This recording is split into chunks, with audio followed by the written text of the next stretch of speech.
এই জায়গায় সুন্দর করে ঘোরাঘুরি করছে তার ঘরের মধ্যে। এই দেখুন, অরোয়া এদিকে আসো, আসো, চলে এসো, আসো, আসো।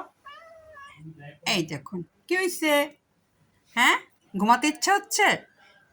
হ্যান্ডসামও ঘরে, কি সুন্দর মাকে দেখে আরো একটু কি করলো, শব্দ করলো। আমি যে বললাম এরা কোথায়, ওরা সাড়া দিল যে আমরা দুজনে এখানে আছি। হ্যান্ডসাম এই জায়গায় সুন্দর মতো শুয়ে আছে। এই দেখুন, অরোয়া তার কাছে চলে আসলো। এখন আমার কথা, টাইসন কোথায়? বসো ওখানে দুজন, বসো, বসো। টাইসন সোনা কোথায়? তাই না, টাইসন সারা ঘরেও নাই। আমি অনেক দেখাদেখি করেছি, খোঁজাখুঁজি করেছি। টাইসন মনে সম্ভবত আমার বারান্দায়। হ্যাঁ, এই দেখুন আমার দুষ্টুটা এই জায়গায়। ওরা দুজন ঘরে আছে, কিন্তু ও বিকালে যে বারান্দায় আসছে আর ঘরে যায়নি।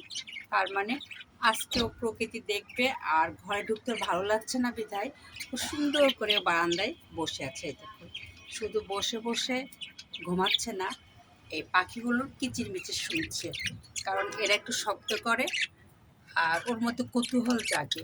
তবে আমার টাইসন শোনার একটা গুণ টাইসন হলো, কাকু হলো মারেও না, কামড়ও দেয় না। চলে এসো, হ্যাঁ আসো, আসো, আসো। তুমি এই রাতের মধ্যে এখানে কি করছো? হ্যাঁ, আসো, চলে আসো, অনেক বেজেছে। আমি 8টা, হ্যাঁ আসো, আমাকে আর ধরতে হবে না, আসো, আসো, আসো। থাক, মাকে আর ধরতে হবে না, নেমে এসো, হ্যাঁ নেমে এসো। না, ও বসে বসে আমার এই বাইরের প্রকৃতি দেখবে। দেখেছেন, বাইরের প্রকৃতিটা অনেক সুন্দর, আর ও আপন মনে এখানে বসে বসে প্রকৃতি দেখছে। ওর জায়গাটা কিন্তু মন্দ না। মশা ঢুকবে এই জন্য আমি লাগিয়ে দিচ্ছি, আর বারবার গেট দেখছে। ওর মতে আমার ফাইল খোলা রাখতে হবে, আর ও দেখবে ঘরও খোলা আছে, ও বসে আছে। এই তো, আসো, আসো, চলে এসো, আসো না, আসো, নেমে আসো। দেখুন, তার মানে এদেরও মন চাই খোলা আকাশে ঘুরতে, খোলা আকাশে প্রকৃতি দেখতে আমাদের মতো। শুধু ওরা অবলা, এটাই ওদের পার্থক্য। নিচে গাড়ি আসছে, এই দেখুন, অটোগুলা যায়, আরও সুন্দর করে অটোগুলা বসে বসে দেখে।